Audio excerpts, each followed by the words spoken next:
Au moment où Sarah et Roxane sont toujours retenues en otage dans Demain nous appartient, Raphaël Volkov s'est confié sur les coulisses de cette séquestration.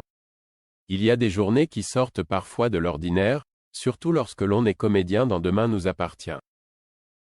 Il faut dire que Sarah, Camille Genot, et Roxane, Raphaël Volkov, sont actuellement séquestrés dans la cale d'un vieux chalutier qui navigue en pleine mer. Un huis clos compliqué pour les deux jeunes femmes mais également pour Camille Genot et Raphaël Volkov leurs interprètes. C'est dans les colonnes du magazine Télé Loisirs que Raphaël Volkov, qui prête ses traits à Roxane Thiémen, s'est d'ailleurs confié sur les coulisses de ce tournage pas comme les autres.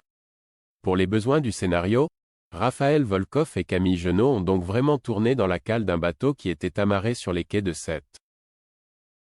Un tournage qui a été un peu compliqué pour toute l'équipe comme le raconte la comédienne.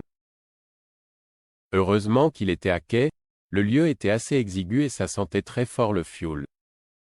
Si en plus on avait été en mer et que ça avait bougé, je pense que toute l'équipe aurait été malade, explique ainsi Raphaël Volkov avant de poursuivre. On avait tous un peu d'appréhension par rapport au fait de tourner sur un bateau, mais on s'est très vite rendu compte que c'était tout à fait supportable. Il fallait juste qu'on sorte prendre un peu l'air par rapport à l'odeur.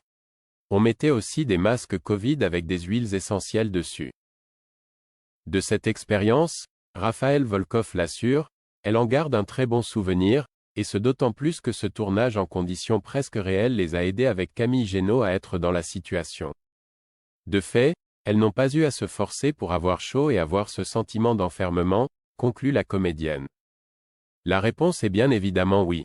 Dans l'épisode qui sera diffusé ce soir sur TF1, Sarah et Roxane seront libérées par la police.